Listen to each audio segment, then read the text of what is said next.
Boa noite. Boa noite. A desigualdade na vacinação contra a Covid. Especialistas explicam por que o ritmo de imunização muda de um estado para o outro. No desafio da educação na pandemia, a demora no retorno às aulas presenciais prejudica mais as crianças da alfabetização. O presidente Jair Bolsonaro confirma a escolha do senador Ciro Nogueira para a Casa Civil. E diz que nasceu e faz parte do Centrão. O ministro da Defesa, Braga Neto, nega que tenha mandado um emissário dizer ao presidente da Câmara que sem voto impresso não haverá eleições no ano que vem. A informação sobre o recado foi publicada pelo jornal O Estado de São Paulo. Autoridades dos três poderes reagem à suposta ameaça. A maior estrela das Olimpíadas, a ginasta americana Simone Biles, faz o primeiro treino em Tóquio. E na estreia da seleção, Richarlison marca 3 vezes na vitória sobre a Alemanha.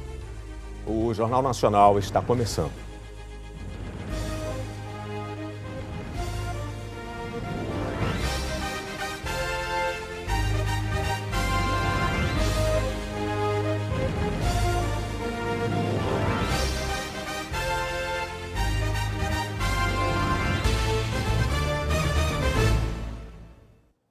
O país se aproxima da marca de 45% de brasileiros que receberam ao menos uma dose da vacina contra a Covid. Mas, entre os estados, esse percentual varia muito. Nossos repórteres foram entender por quê.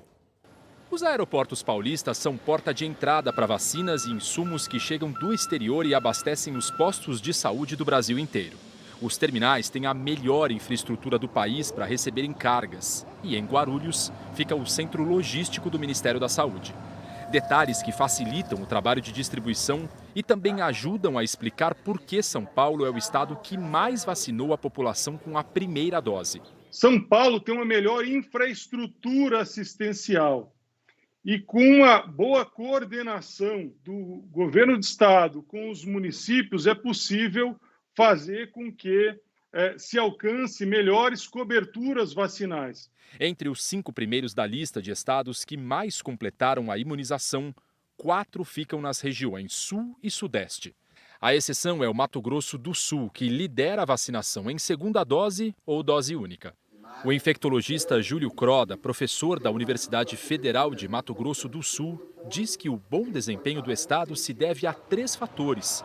Inclusive o incentivo financeiro às cidades que vacinarem mais rápido. Primeiro, uma boa cobertura de atenção primária. Segundo, estabelecer metas de vacinação com incentivo financeiro de 2,10 centavos por vacina. E terceiro, por ter recebido um quantitativo a mais de doses, por conta de uma população indígena grande, a segunda maior do país, por conta de um projeto específico na região de fronteiras que imunizou mais de 90% de toda a população de 13 cidades. Enquanto a fila da vacinação anda rápido em alguns estados, em outros o ritmo ainda segue lento.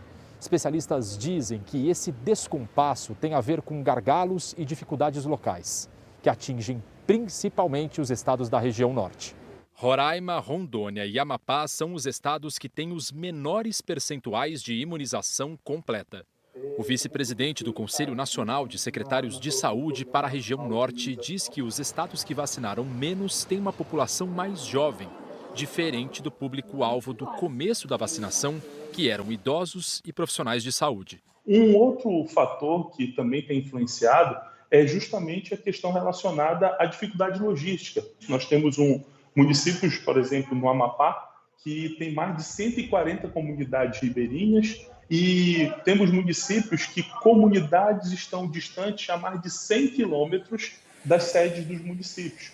A distância também dificulta o registro da vacinação. Nós temos pontos onde eu não tenho acesso à internet, principalmente nos municípios menores, nas comunidades menores. São preenchidos fichas manuais que depois levam às sedes das secretarias municipais de saúde para fazer esse registro habitual. Os agentes de saúde que estiveram nas comunidades falam que muitas vezes é preciso convencer a pessoa a se vacinar. A gente procura sempre estar mandando as mesmas pessoas, as pessoas que já têm aquela afinidade com aquela comunidade, para ter aquele vínculo de confiança, para ver se a gente consegue um melhor resultado. A professora da UFRJ, Lígia Bahia, faz um alerta. Para controlar a pandemia, essa disparidade entre os estados precisa ser corrigida pelo Ministério da Saúde. A gente precisa alcançar altas coberturas vacinais no território nacional para impedir essa circulação. Então, é fundamental que esse processo de vacinação ele ocorra no mesmo momento, que ele seja sincrônico. De outra maneira, sempre haverá ameaças de surtos e de reincidências, né? O Ministério da Saúde afirmou que a decisão sobre a quantidade de doses enviadas a cada ente federativo não é unilateral, que a definição é realizada semanalmente com representantes dos estados e municípios, que recomenda que os gestores locais sigam a estratégia de imunização indicada e que a entrega de doses para os municípios cabe aos estados.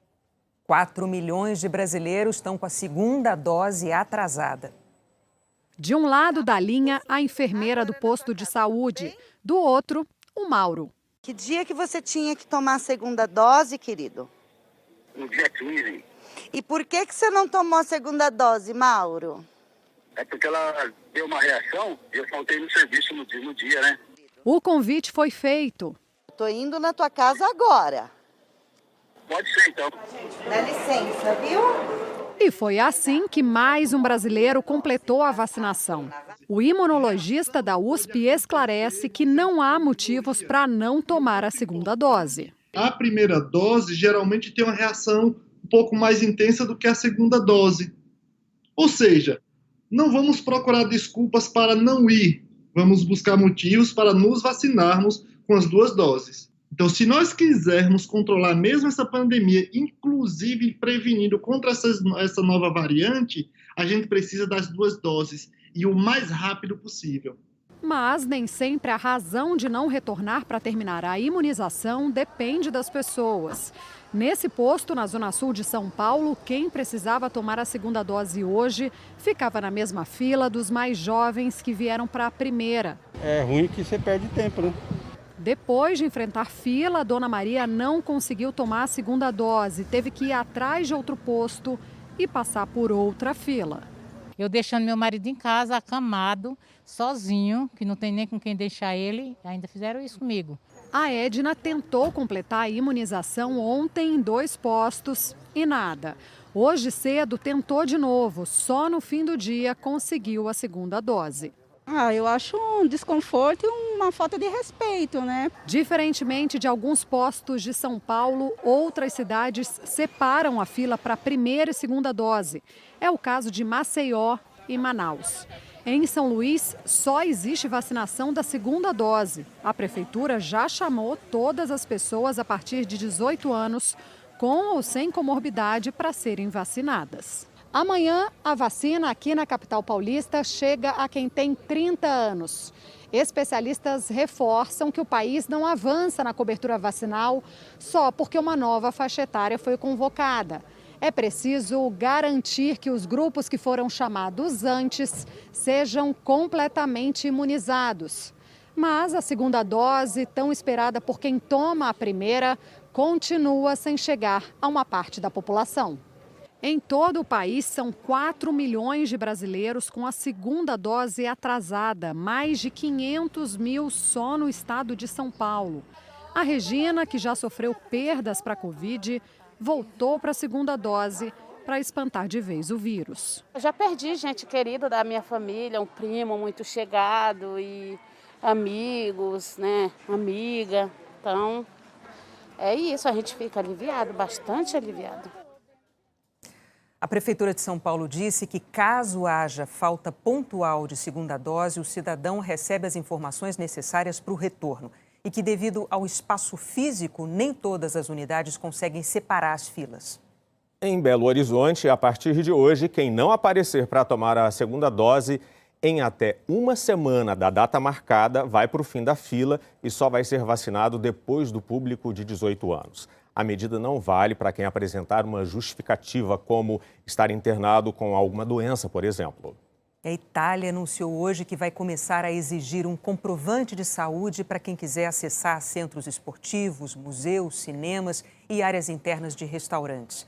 O documento deve comprovar se a pessoa foi vacinada com pelo menos uma dose ou se testou negativo para a Covid. A medida entra em vigor no mês que vem. Ontem, o governo francês anunciou uma exigência semelhante. Vamos agora aos números da pandemia e também da vacinação no Brasil, consolidados pelo Consórcio de Veículos de Imprensa. Boa noite, Turci. Boa noite, Helter. Renata, boa noite para todos. Entre ontem e hoje, o Brasil registrou 1.444 mortes por Covid. Desde o começo da pandemia, o total de vítimas da doença chegou a 547.134 pessoas. Foram confirmados 49.603 novos casos nas últimas 24 horas e o total foi a 19.524.092.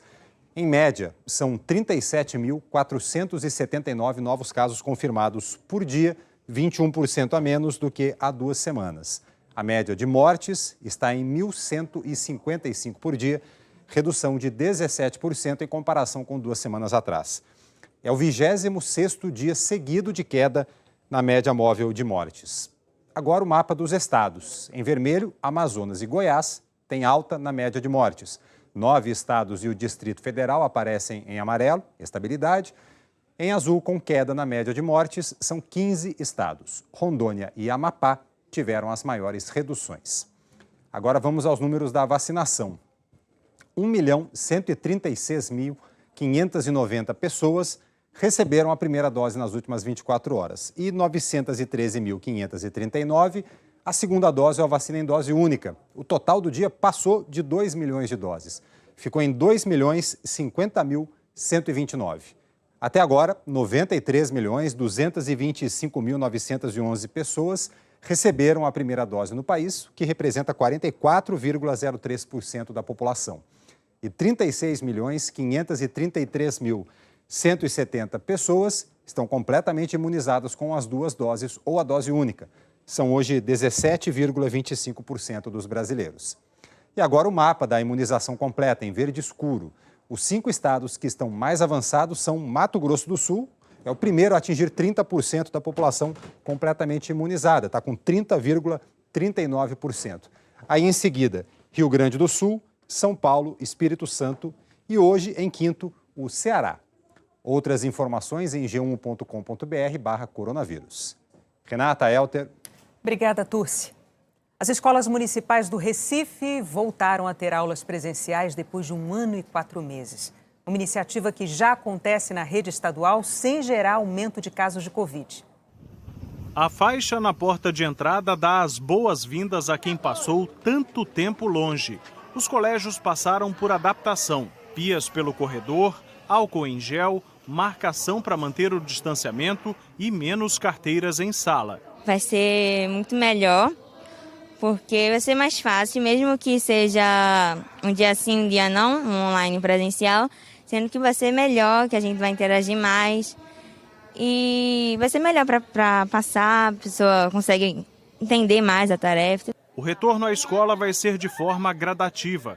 Hoje voltaram os alunos do 8º e do 9º anos do ensino fundamental. Até o início de agosto, 92 mil alunos da rede municipal estarão no sistema híbrido. Hoje já é uma indicação da Organização Mundial da Saúde, do Ministério da Saúde, do Ministério da Educação, da ONU, da Unicef. Então o mundo todo hoje está trabalhando para que todas as escolas retomem as atividades presenciais. As turmas vão ser divididas em 2 grupos, que se revezam entre aulas presenciais e online. Quem preferir pode continuar apenas com as aulas à distância. É um sistema conhecido dos estudantes das escolas estaduais. Desde outubro do ano passado, Pernambuco adotou o sistema híbrido de ensino. Para o ensino médio, parte dos estudantes acompanha o conteúdo em sala. A outra parte assiste em casa. A Secretaria de Educação de Pernambuco afirmou que acompanha a situação nas escolas e que não houve aumento de casos de Covid entre estudantes e os profissionais da educação depois do retorno do ensino presencial. Entre os cuidados, refeições em locais arejados, como a quadra de esportes. Nós temos percebido que janelas e portas abertas, proporcionando uma troca de ar dentro das salas de aula, dentro de ambientes fechados, elas fazem toda a diferença e melhoram a segurança nesse retorno. É fundamental que exista um mecanismo de vigilância nas escolas, naquele em que a escola procura também saber se houve algum caso na família, se o próprio aluno se sentiu mal no dia anterior, se tem história de febre. Guilherme acha que a volta às aulas ajudou na preparação para o Enem. O ideal para a gente, de fato, nesse momento, seria o integral mesmo. As aulas de manhã e de tarde na escola. Mas como não é possível a situação presente, o ensino híbrido está dando para dar progresso, sim. Porque é basicamente o integral, né? Sendo que ao invés das aulas de manhã serem na escola, é em casa pela internet. E um dos maiores desafios nas aulas à distância é ensinar crianças a ler e a escrever. Um olhar sempre atento, curioso, inquieto por conhecimento. Eu também olho por todos os ônibus. Quando alguma coisa passa, eu já pergunto à minha mãe o que é. Você queria aprender, né? Só à noite, João Vitor encontra com a mãe. Lisiane passa o dia fora, trabalhando. Eu chego essa hora e vou ter que limpar a casa, fazer janta para eles. Aí eles já tomam banho só e deita para dormir. Aí eu acordo de 6h30, 6h15 e vou para o trabalho. Aí retorno essa hora de novo, não tem nem como eu ensinar ele. Um desafio comum a muitas famílias brasileiras. Durante a pandemia, mais de 2 milhões de crianças entre 6 e 10 anos de vida não tiveram a chance de aprender a ler e a escrever. Segundo o Unicef, a alfabetização foi a etapa do ensino mais afetada no Brasil. O Pedro, de 6 anos, não vai à escola desde o início de 2020. Se ele sente saudade... Tem saudade da escola, dos amiguinhos. No ano passado, ele só teve 2 semanas de aulas. Andresa, a mãe do Pedro, é voluntária num projeto social de educação na favela onde mora, na zona sul do Rio de Janeiro. Ela diz que é no programa que ele está aprendendo as primeiras letras. Se não fosse aquilo dali na nossa vida, eu acho que as crianças hoje em dia não sabiam nenhum nome. Ser alfabetizado envolve um trabalho quase artesanal, em que o professor interage muito com a criança, acompanha o progresso de cada criança e as crianças se alfabetizam em ritmos diferentes. Nas áreas de maior vulnerabilidade, os pais não estavam em casa, em teletrabalho, como em boa parte das famílias de classe média, organizando essa criança pequena que ainda não tem autonomia para aprender, para que ela assistisse aulas na televisão ou em plataformas, quando os municípios tinham plataformas, ou para que ela fizesse as atividades previstas. De fato, se há uma área que foi um grande desastre, foi exatamente a de alfabetização. 2 dos 4 filhos da Suelen deveriam estar sendo alfabetizados. Fazer 2 anos que eles não vão à escola. O caso é muito complicado. A minha filha, a Ana Cláudia, que tem 11 anos, que às vezes ela tira um tempinho para dar aula para os irmãos, né? Para a Vitorinha, ensinar o ABC, entendeu? A contar os números. Aí só que a Vitória não tem muita paciência, né, para aprender, às vezes em casa. Com a professora é diferente, né? Ela se comportava direitinho. Eu gosto de ensinar meus irmãos, é legal. É bem difícil aprender, porque eu sou do 6º ano, mas eu não sei muita coisa também, porque eu não aprendi muita coisa do 5º. Mas eles se comportam, sim.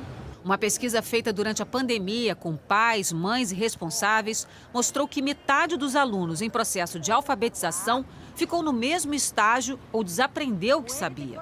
A maioria estava começando a ler e a escrever.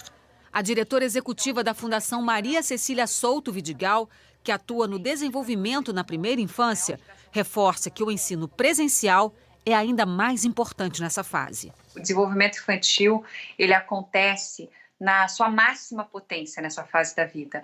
O nosso cérebro está fazendo 1 milhão de conexões por segundo, o que forma, até os 6 anos, 90% do nosso cérebro é formado. A grande maioria dos alunos, das crianças e dos alunos não tiveram acesso às aulas online. E para os pequenininhos, eles não têm nem condição de se conectar com aquilo que está acontecendo. Aos poucos, pelo país, surgem iniciativas em busca de avanços. Em Esteio, na região metropolitana de Porto Alegre, professores vão de casa em casa para ajudar alunos que estavam sem internet, sem apoio e correndo risco de abandonar a escola. Aqui em casa era só meu padrasto para ajudar, mas daí ele só podia me ajudar no final de semana, que durante a semana ele trabalhava. Daí era um pouco ruim assim para poder fazer. É um desafio para o professor, realmente, né? Mas com esse projeto, com a proposta de resgatar isso, né? Tu vê como eles aqui não têm internet, mas eu vou estar aqui. Eu vou dar o meu melhor, né, para suprir a falta que está fazendo neles, né, desse acesso aos conteúdos. A mãe enxerga na educação um futuro diferente para a família. Eu fico bem emocionada, porque eu não consegui aprender, não. Estou com 33 e não aprendi, né? Daí eu espero o melhor para meus filhos, né? Que seja melhor. Morreu hoje em São Paulo o filósofo e professor Roberto Romano. Ele tinha 75 anos e estava internado desde o dia 11 de junho para tratamento de Covid. Segundo o INCOR, Roberto Romano teve falência de múltiplos órgãos. Ele era professor aposentado de Ética e Política da Unicamp.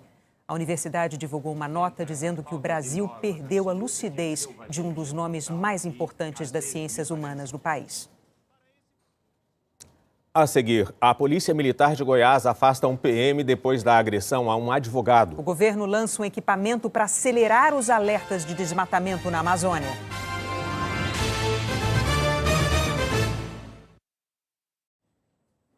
A Justiça Militar de São Paulo tornou réus 9 policiais militares por torturar e espancar um jovem na capital paulista em junho do ano passado. As agressões aconteceram mesmo com o rapaz rendido. A defesa de 4 PMs declarou que as condutas dos clientes precisam ser individualizadas para que cada policial possa se defender da acusação do Ministério Público. A Polícia Militar de Goiás afastou um PM que agrediu um advogado em Goiânia. O olho e a boca estão muito machucados. O advogado Orcélio Silveira Júnior recebeu socos e tapas mesmo depois de algemado.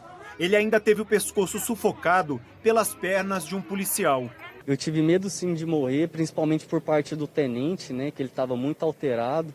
Os ferimentos foram causados por policiais militares durante uma abordagem bem aqui na frente deste camelódromo de Goiânia. Em protesto, as lojas ficaram fechadas hoje. Nas portas, cartazes pedindo justiça.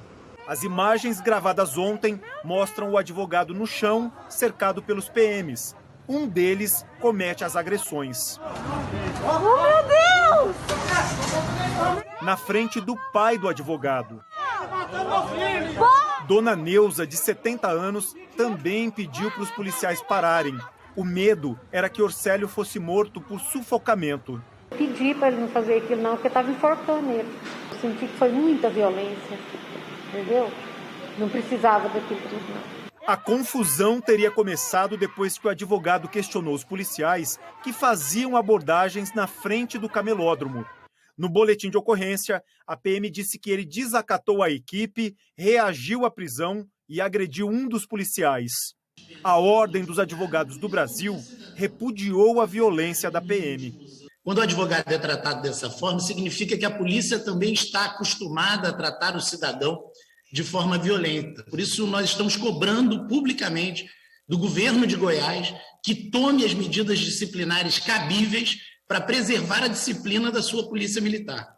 A Secretaria de Segurança Pública diz que afastou o policial envolvido nas agressões e abriu um procedimento disciplinar na corregedoria.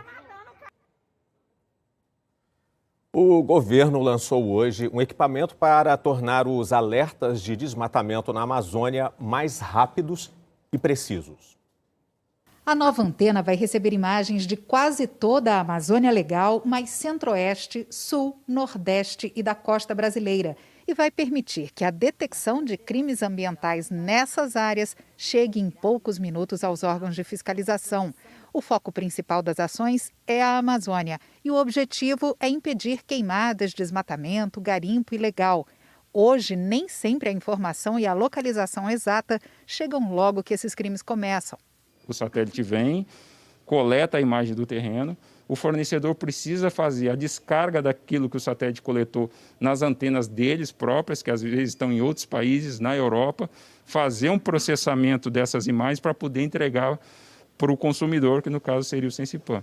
Esse tempo hoje leva dias ou às vezes até semanas. Então nós vamos mudar essa figura de dias e semanas para a questão de 10, 20 minutos. A antena fica em Formosa, em Goiás. Uma outra vai ser instalada perto de Manaus até novembro. As duas juntas vão cobrir todo o país. O projeto começou em 2017 e foi financiado pelo Fundo Amazônia, um fundo de investidores estrangeiros. O valor total é de cerca de 10 milhões de dólares. A verba foi liberada antes de os investidores suspenderem os repasses ao Brasil por insatisfação com a política do então ministro do Meio Ambiente, Ricardo Salles. A devastação na Amazônia tem avançado nos últimos anos. Dados do INPE, que é parceiro no projeto das antenas, mostram que no primeiro semestre a área sob alerta de desmatamento na Amazônia aumentou 17% comparada ao mesmo período do ano passado. Ambientalistas dizem que todo reforço em tecnologia é válido, mas que o fundamental é não permitir que os órgãos de fiscalização percam força, como tem ocorrido, e que é urgente acabar com a impunidade dos crimes ambientais. O coordenador do MAP Biomas, Tasso Azevedo, disse que a instalação do equipamento é importante, mas ressaltou que precisa ser acompanhada de punição a quem desmata. O nosso problema hoje no Brasil não é tecnologia e equipamento. O Brasil faz um monitoramento de desmatamento melhor do que qualquer outro país no mundo, inclusive com as iniciativas que tem na sociedade civil também. O nosso problema hoje é de política pública, é de vontade política de fazer a fiscalização, de fazer o acompanhamento e fazer a penalização. É mais fundamental a gente investir na fiscalização e na penalização daqueles que fazem o desmatamento ilegal, que é muito baixo hoje, essa penalização, do que a gente ter que encontrar mais focos de desmatamento. Hora de saber como fica o tempo amanhã. Boa noite, Anne. Oi, Renata. Boa noite para você, para o Elter. Boa noite a todos. Esses últimos dias têm sido assim, com sol e ar seco em grande parte do país, e amanhã não vai ser diferente, e a chuva segue concentrada em parte do Nordeste e do Norte do país. A capital com chuva mais volumosa é Salvador, com 25 milímetros. Em Manaus e Boa Vista, as pancadas também podem ser fortes. Recife e São Luís, sol e chuva rápida. E em toda essa área do Nordeste tem previsão de vento constante e forte, com rajadas que podem chegar aos 60 km por hora. Tempo bom para a produção de energia eólica, a energia do vento.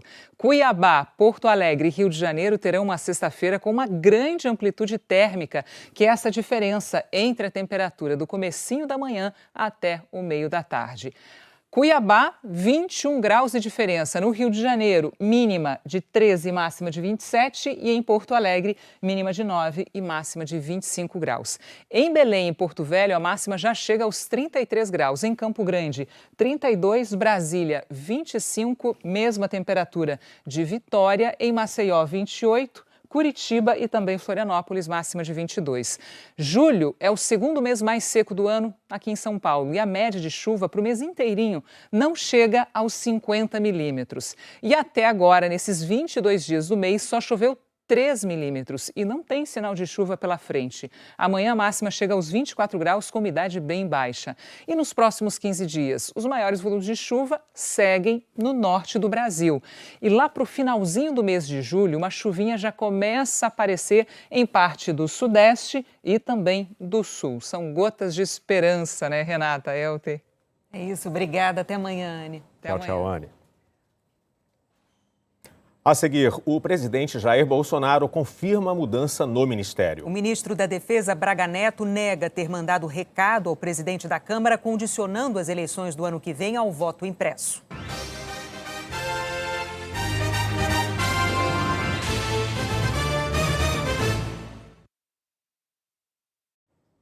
O presidente Jair Bolsonaro confirmou hoje a escolha do senador Ciro Nogueira para assumir o comando da Casa Civil.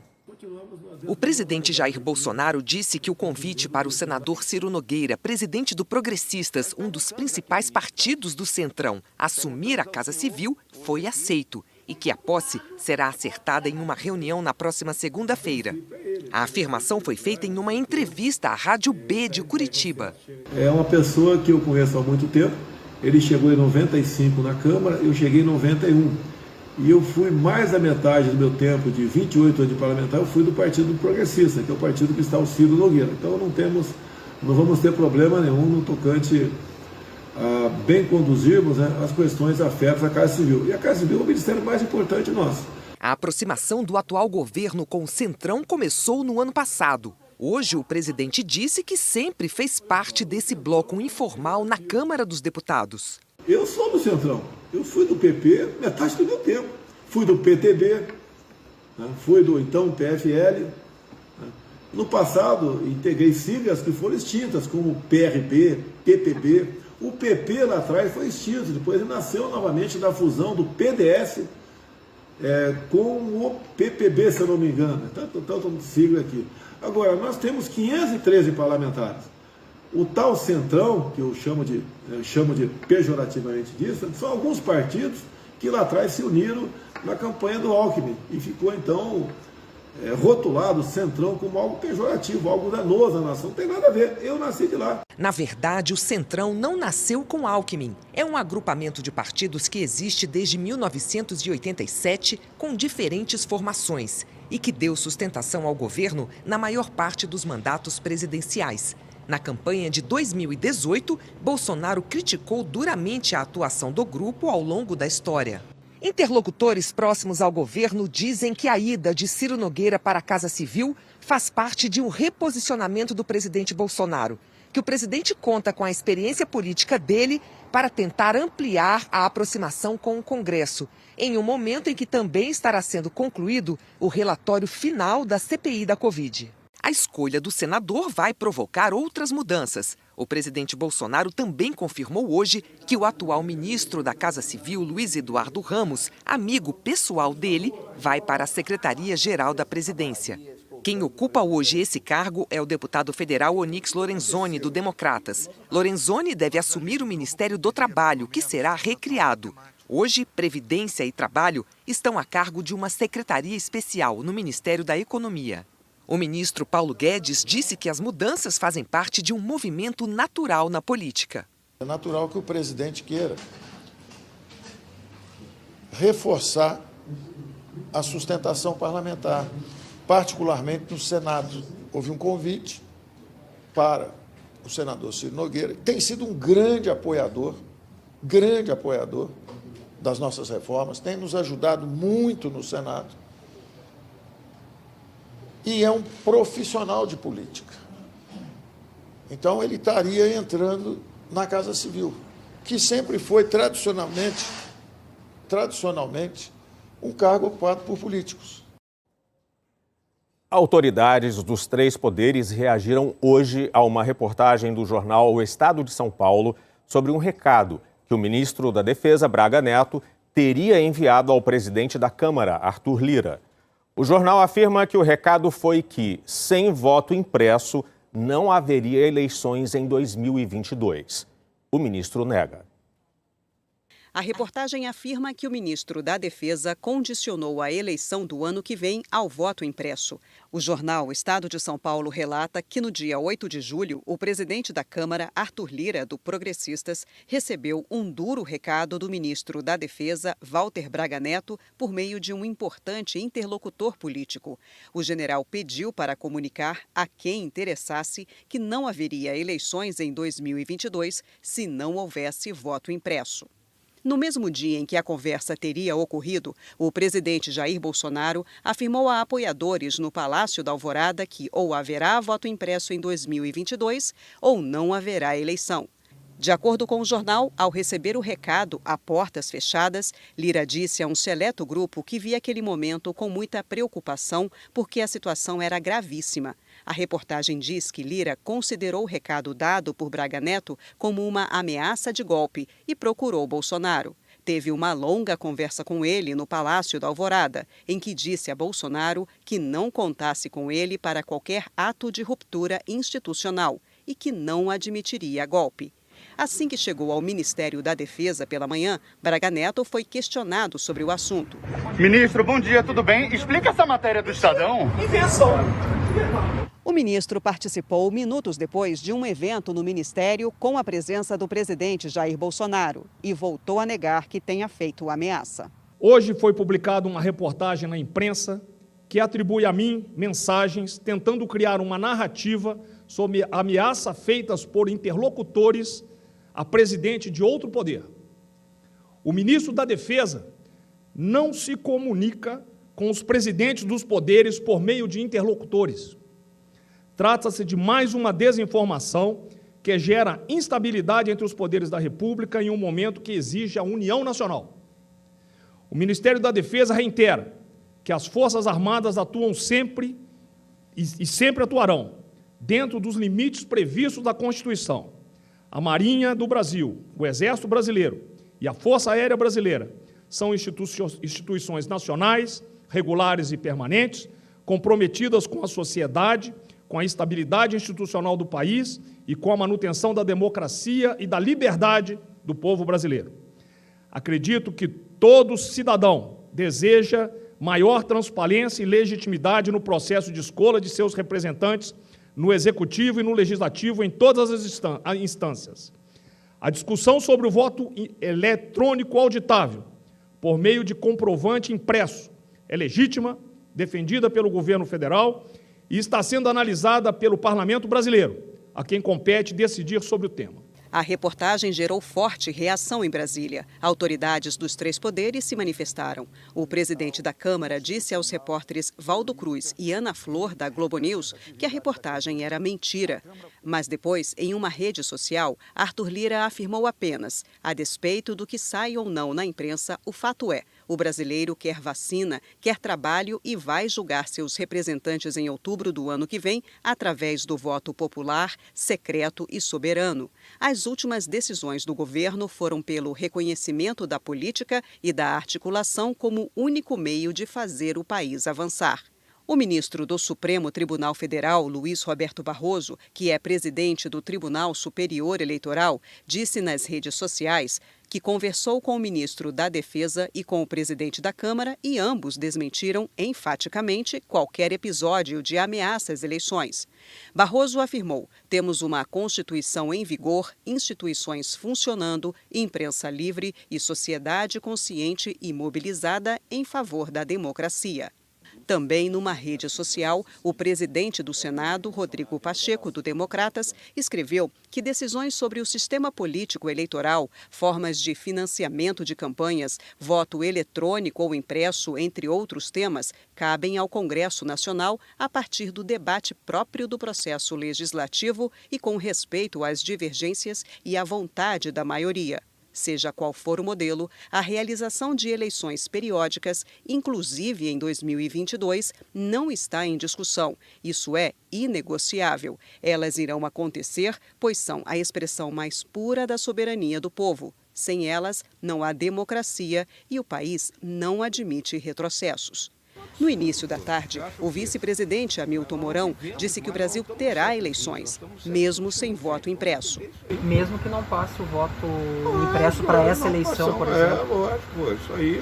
Se continuar desse jeito? Hein? Se continuar do jeito que está, vai ter eleição? Eu não acho que vai ter eleição, pô. Quem é que vai proibir eleição no Brasil, pô? Por favor, gente. Isso aí, nós não somos república de banana, pô.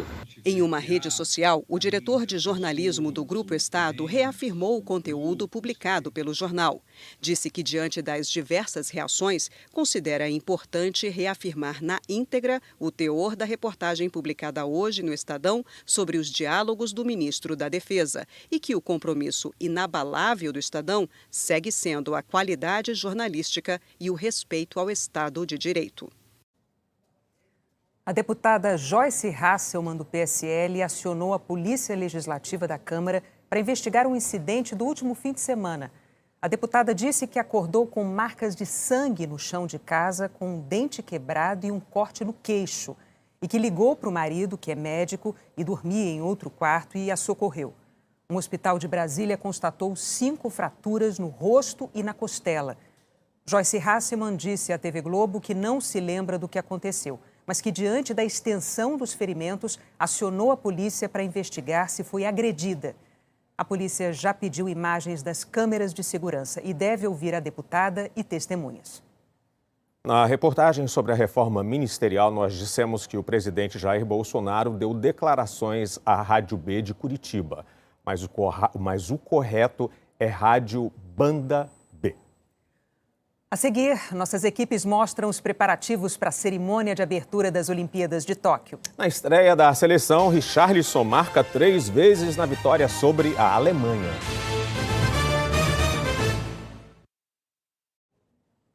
Novidade no futebol, a CBF divulgou que vai utilizar o árbitro de vídeo ainda este ano nas outras séries do Brasileirão durante todo o segundo turno da Série B e nas fases finais das séries C e D. A Pira Olímpica Rio 2016 foi reacesa no início da noite para homenagear os Jogos de Tóquio. A chama vai ficar acesa durante todo o período das Olimpíadas.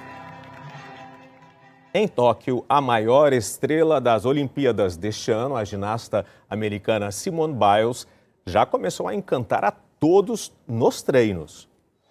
Se todos vão para lá, ela vem para cá. Simone Biles não é só mais uma na multidão, nem andando, e muito menos quando começa a voar.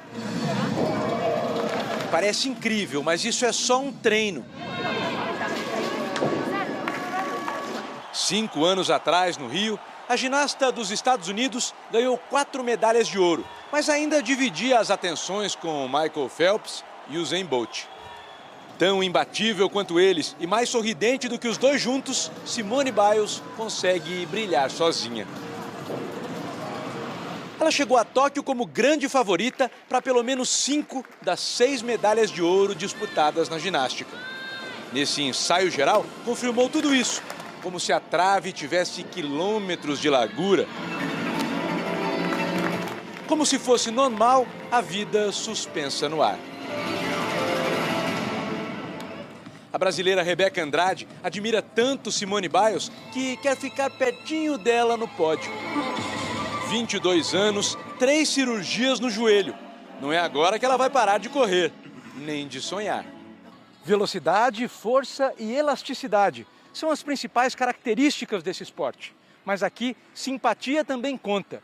E poucos países sabem transportar a própria essência para dentro de um ginásio, como o Brasil sabe fazer. O funk escolhido por Rebeca na apresentação do solo realçou os movimentos que ela preparou e ainda fez muito mais. O bem comportado mundo da ginástica artística foi chacoalhado pela arte do baile de favela. Graças ao Brasil, um esporte de movimentos sincronizados e sorrisos perfeitamente organizados trouxe a favela para o coração de Tóquio e encheu de alma e alegria um ginásio vazio. O vôlei brasileiro chega como favorito em mais uma edição das Olimpíadas. Este é um time que aprendeu a lidar com o peso do favoritismo. Desde que eu entrei na seleção brasileira, e acho que até antes disso, o Brasil sempre foi um dos favoritos, sempre existiu uma responsabilidade muito grande. O ouro é nosso! Esse vai pro Brasil! São 3 ouros olímpicos da seleção masculina de vôlei. Nas últimas 4 edições dos Jogos, ou o Brasil venceu ou foi vice-campeão. No mês passado, ganhou a Liga das Nações numa final contra a Polônia. O Brasil é campeão! É campeão! O principal adversário dos brasileiros nos últimos anos caiu no grupo A. Já a seleção está no grupo B, o mais difícil, com Rússia, Estados Unidos, França, Argentina e Tunísia. Classificam 4, percentualmente, grandes chances de classificação. Mas nós temos que entender que nós temos que começar a competição muito bem. As mulheres do vôlei brasileiro correm por fora nessa Olimpíada. Não são favoritas. A eliminação para a China nas quartas de final dos Jogos do Rio, 5 anos atrás, provocou uma renovação no time.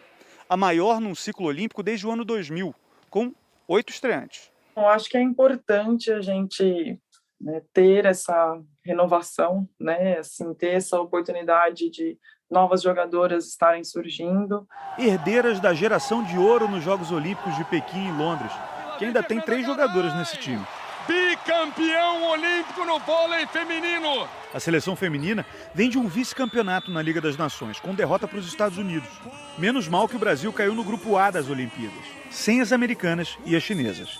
Nós temos condições de jogar de igual para igual com qualquer time do mundo. Nós não somos o melhor time do mundo. A gente sabe que a China está um degrau acima, a gente sabe que os Estados Unidos também está um degrau acima. Por isso é hora de trabalhar pesado, saber exatamente o lugar onde se deve estar. Bora. E também onde se quer chegar. A seleção brasileira venceu a Alemanha na estreia. Noite no Japão. Manhã no Brasil, 18 mil quilômetros de distância, 12 horas de diferença e 3 motivos que aproximaram Nova Venécia, no Espírito Santo, de uma certa cidade japonesa. Quando em 2002 o Ronaldinho fez 2 gols na final da Copa, lá naquela baliza, o Richarlison só tinha 5 anos. O que não mudou de lá para cá é a sorte que o estádio de Yokohama traz para os atacantes brasileiros. Richarlison saiu da Copa América diretamente para as Olimpíadas. Pediu e ganhou a camisa 10.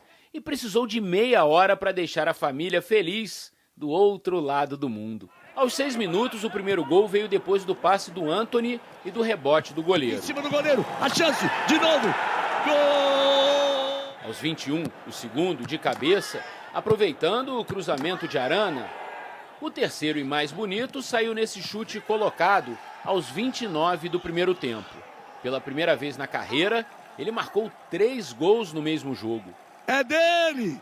É do cara! Estou muito feliz, sonho realizado. Quando pedi minha liberação lá no Everton, foi para isso, foi para honrar a camisa. Espero continuar assim e hoje vai ser uma noite inesquecível. A seleção poderia ter aumentado o placar se Matheus Cunha não tivesse perdido um pênalti nos acréscimos do primeiro tempo. O goleiro alemão Florian Miller seguiu se destacando depois do intervalo, até que aos 11 minutos, Amiri chutou e Santos foi traído pelo quique da bola. A partida parecia resolvida, mas os alemães que perderam o capitão Arnold expulso descontaram com Atia. E o que estava fácil ficou tenso. Só aos 48, quando Paulinho fez o 4º gol, a vitória pôde ser comemorada.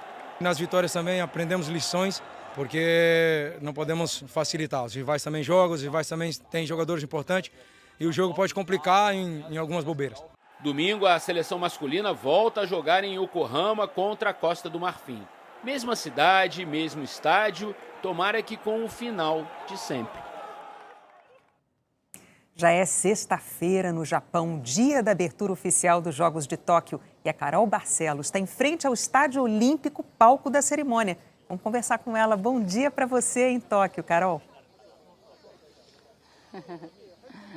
Oi, Renata. Para vocês, uma ótima noite no Brasil. Aqui a gente já vive essa regressiva, né?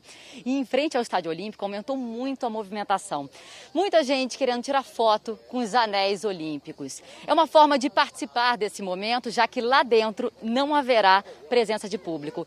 É um dos muitos cuidados em função da pandemia, né? Nesta quinta-feira foram registrados 1.979 novos casos de Covid em Tóquio. É o maior número desde janeiro. Essas restrições, claro, se estendem também aos atletas. A delegação brasileira, por exemplo, terá só 4 representantes nessa cerimônia, sendo que 2 são nossos porta-bandeiras, Bruninho, capitão da seleção de vôlei, e a judoca Kathleen Quadros. Cerimônias de abertura sempre envolvem muito mistério, né? Mas nós temos imagens do último ensaio oficial. Essa cerimônia que deve ser ainda mais emocionante pelo momento que a gente vive e que vai ter, eu acho que um simbolismo muito forte quando médicos que atuam na linha de frente contra a Covid vão conduzir a bandeira dos Anéis Olímpicos, símbolo desses Jogos. Mas quem traz mais informações para a gente sobre a cerimônia de abertura agora é o repórter Carlos Gil. Jogos Olímpicos não são apenas lembrados por medalhas e recordes. As cerimônias deixam marcas, seja pela grandiosidade, criatividade ou emoção. Como o ursinho Misha chorando no encerramento das Olimpíadas de Moscou em 1980, as lágrimas eram placas de um mosaico humano. Amanhã, na abertura dos Jogos de Tóquio, uma cena assim não seria possível. As arquibancadas estarão sem público e este não é o único efeito direto da pandemia sobre a festa. O estádio de 68 mil lugares terá 1.000 convidados, incluindo autoridades de Estado como o imperador japonês Naruhito, que vai declarar os Jogos abertos. O espetáculo será dividido em 9 partes e está previsto para durar 3 horas e meia.